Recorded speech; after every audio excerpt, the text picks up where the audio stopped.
రవిచంద్రారెడ్డి గారు, ఓవరాల్గా మీకు ఈ సిద్ధం సభ అంటే రెండో సభ ఒకటి ఆల్రెడీ నిర్వహించారు, ఇప్పుడు దెందులూరులో రెండో సభ నిర్వహించారు. ఓవరాల్గా ఈ సభ సూపర్ సక్సెస్ అయిందా అనేది ఒకటి. అది రెండో అంశం, విపక్షాలకు ఎలాంటి కౌంటర్ ఇచ్చారు, ఈ వేదిక నుంచి ప్రజలకు ఎలాంటి సందేశాన్ని ఇచ్చారు, వైఎస్ఆర్సీపీ నేతలకు ఎలాంటి ఆత్మస్థైర్యం నింపారు. సార్ ఈశ్వర్ గారు నమస్కారం. నమస్తే. మీకు పెద్దిరెడ్డి రవికిరణ్ గారికి, రాబోతున్న విజయ్ కుమార్ గారికి, అలాగే సాక్షి ప్రేక్షకులందరూ నమస్కారం. సార్ ఒళ్ళంతా ఒక అద్భుతమైన పులకింత. ముఖ్యంగా జనంతో నిండిన ఆ సభ ఒక యుద్ధ క్షేత్రాన్ని తలపించే విధంగా తమ నాయకుడు పిలిపిస్తే కదిలి వచ్చిన సైన్యం లాగా ఏదైతే యుద్ధ క్షేత్రానికి, ఎన్నికల యుద్ధ క్షేత్రానికి వచ్చారో వాళ్ళు చేస్తున్న కేరింతలు, ఇస్తున్న నినాదాలు చూస్తుంటే ఎన్నికలకి రణ నినాదాల్లా కనపడుతున్నాయి. ముఖ్యంగా జగన్మోహన్ రెడ్డి గారు మాట్లాడిన ప్రతి మాటలో నిజాయితీ ఉంది, కొట్ట వచ్చినట్టు కనపడతా ఉంది. నిజం చెప్పేవాడికి ఉన్న ధైర్యం ముఖ్యమంత్రి గారైన వైఎస్ జగన్మోహన్ రెడ్డి గారి కళ్ళల్లో కనపడుతుంటే ప్రతి మాటలో వంచిన, ప్రతి మాటలో మోసం, దగ, కేవలం అధికార పార్టీని విమర్శించి మాత్రమే 4 ఓట్లు పోగు చేసుకోవాలి, మనకు 4 వస్తే 2 ఓట్లు వచ్చే పార్టీని జత చేర్చుకోవాలి, వాళ్ళని వీళ్ళని గుంపు కట్టాలి, జెండాలు ఏవైనా అజెండా లేకుండా కుర్చీని మాత్రం కైవసం చేసుకోవడానికి మనం అంతా కట్టుబడి ఉండాలి, కావలిస్తే తీసుకోండి ప్యాకేజ్, చేద్దాం అధికార పార్టీకి డ్యామేజ్. ఇది వాళ్ళ ఆలోచన. సార్ ఈ మధ్య విచిత్రం, మా నెల్లూరులోనే చంద్రబాబు నాయుడు గారు ఓ సభ పెట్టారు. రా కదలిరా అన్నారు. రామ్ బాబు రామ్ రామ్ అని చెప్పారు. ఆయనకి మేము రాము బాబు, మీ సభకు ఒక రామ్ రామ్ అని చెప్పారు. అయినా ఇలా కనీసం 70-80 వేల మంది పట్టే అది గ్రౌండ్ ఏదైతే తయారు చేశారో వచ్చిన జనం పారిపోకుండా అన్ని పక్కల సార్ పూర్తిగా ఫ్లెక్సీలతో బంధించి పెట్టారు. కానీ లోపల ఎవరు లేరు, ఖాళీ కుర్చీలు, ఇరిగిపోయిన కుర్చీలు, అంతా కలిపి 6-7 వేల మంది కూడా రాలేదు సార్ కదా. ఈయన మీటింగ్ 4 లైన్లు చదివేసరికి 600-700 మంది కూడా లేరు. మొహమాటంగా ఖాళీ కుర్చీలకు ఉపన్యాసం చెప్పుకొని గంట సేపు సుత్తి పాటిపోయాడు ఆయన.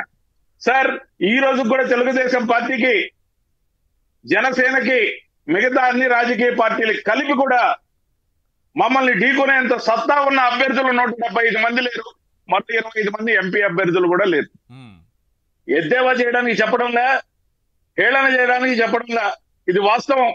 మా పార్టీ ఏ లిస్టు ఎప్పుడు వదులుతుంది, ఆ లిస్టు వదిలితే ఎవరైనా బయట వస్తారు, అలా వస్తే వాళ్ళకి షాక్ వీళ్ళకి షాక్ అని మనం ఎల్లో పార్టీలోకి లాగేసుకుందామా అని చెప్పి మా డోర్ల బయట తచ్చాడుతున్నారు.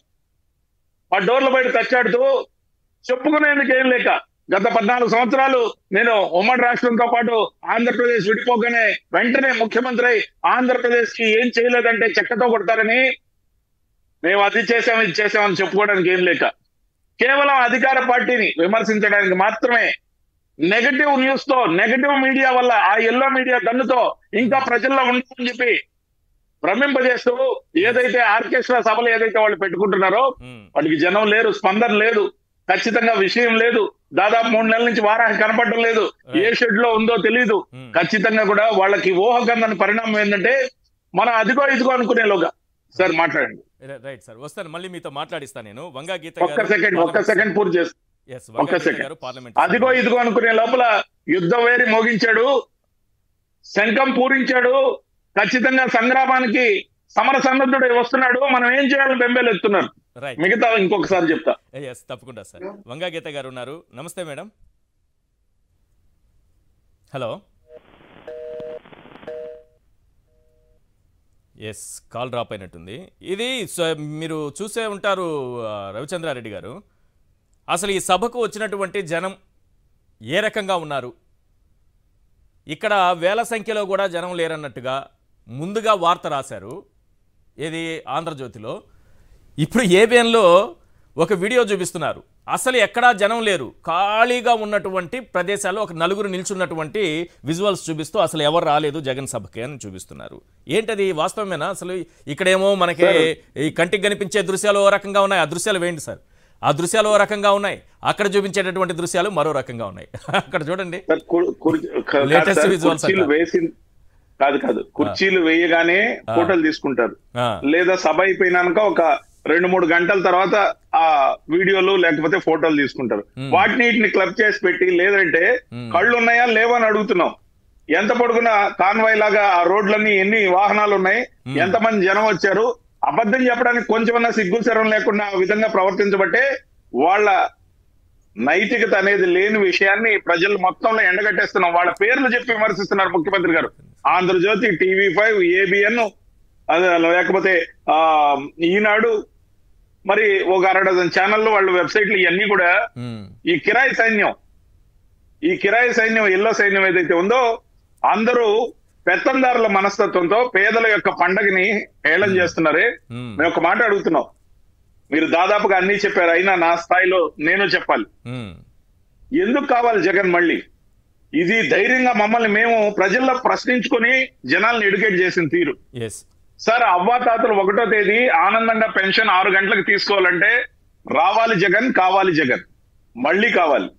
అలాగే 32,50,000 మందికి ఇళ్ల స్థలాలు ఏదైతే ఇచ్చామో ఆ అక్క చెల్లెమ్మల మొహంలో ఆనందం చూసాం. వాళ్ళ ఇళ్లు పూర్తి కావాలి, వాళ్ళు సక్రమంగా గృహప్రవేశాలు చేయాలంటే మళ్ళీ రావాలి జగన్, కావాలి జగన్.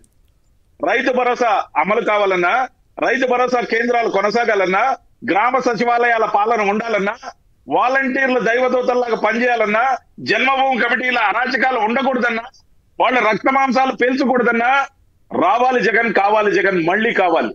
ఖచ్చితంగా కూడా ఒక్కటి కాదు, విలేజ్ క్లినిక్స్ నుంచి ఫ్యామిలీ క్లినిక్ దాకా కార్పొరేట్ విద్యని గవర్నమెంట్ స్కూల్స్ అందించిన ప్రభుత్వం మళ్ళీ కొనసాగాలంటే కావాలి జగన్, రావాలి జగన్, మళ్ళీ మళ్ళీ. ఖచ్చితంగా కూడా మేము చెప్పుకోవడానికి 100 కార్యక్రమాలు ఉన్నాయి. ఇచ్చిన అమ్మఒడి అమలు, రైతు భరోసా కావాలంటే, ఇవి కొనసాగాలంటే రావాలి జగన్, కావాలి జగన్, మళ్ళీ రావాలి. ఖచ్చితంగా మేము చెప్పుకోవడానికి 100 ఉన్నాయి. వాళ్ళ దగ్గర ఏమున్నాయి సార్?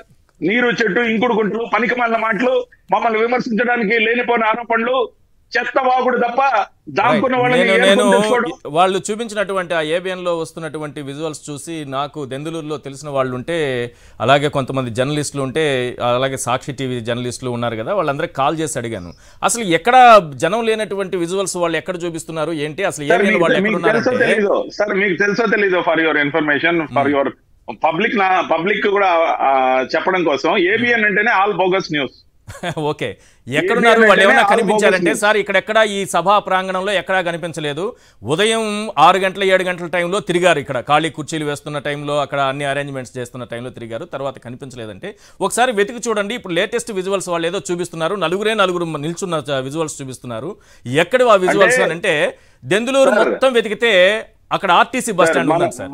ఆర్టీసీ బస్ స్టాండ్ ఈ ఆర్టీసీ బస్ స్టాండ్ పక్కన ఈ ఆర్టీసీ బస్ స్టాండ్ పక్కన ఏదో పాత బస్ స్టాండ్ ఒకటి ఉందట, అక్కడ మరుగుదొడ్లు ఉన్నాయంట. అక్కడ కెమెరాలు పట్టుకొని నిల్చో ఉన్నారు ఆ మరుగుదొడ్ల దగ్గర.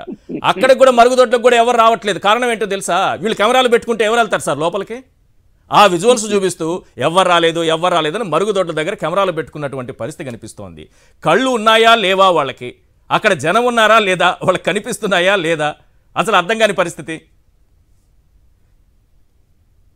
కళ్ళారా చూడండి ఒకసారి. ఇంతసేపు చూపించినటువంటి విజువల్స్ మీరు ఏ విజువల్స్ చూపించారు? ఆర్టీసీ బస్ స్టాండ్ పక్కన ఉన్న మరుగుదొడ్ల దగ్గర కెమెరాలు పెట్టుకుంటే, మీరు కెమెరాలు పెట్టారు కాబట్టి అక్కడ ఎవరు రాలేదు, అక్కడే 4 వచ్చేవాళ్ళు. సార్, గ్రౌండ్ ఏర్పాటు చేసింది 110 ఎకరాల సభ.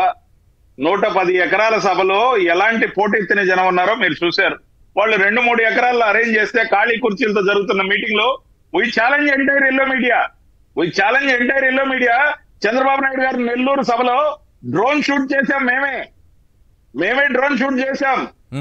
ఏ విధంగా చంద్రబాబు నాయుడు ఉపన్యాసం మాట్లాడుతున్నప్పుడు ఆడ 600-700 మంది కూడా నిలవలే. లాస్ట్ కి నెల్లూరు విజువల్స్ 80,000 మంది అవకాశం ఉండే సభను ఏర్పాటు చేస్తే 6-7 మంది రాలే, 600-700 మంది నిలవలే. మీరు ఉపన్యాసం చెప్తున్నప్పుడు ఉన్న విజువల్స్ అట్ ఏ టైం చూపించాం. That is the capacity of YSRCP. అంతేగాని ఆల్ బోగస్ న్యూస్ టెలికాస్ట్ చేసుకుంటూ ఖాళీ కుర్చీలు బొమ్మలు ఆడుకుంటూ ఆ టైంలో తీసి ఈ టైంలో మిక్స్ చేసి రీమిక్స్ వ్యవహారం లేదు ఇక్కడ. బస్ స్టాండ్ దగ్గర మరుగుదొడ్ల దగ్గర నిల్చుంటున్నారట వాళ్ళు. రీమిక్స్ వ్యవహారం సార్.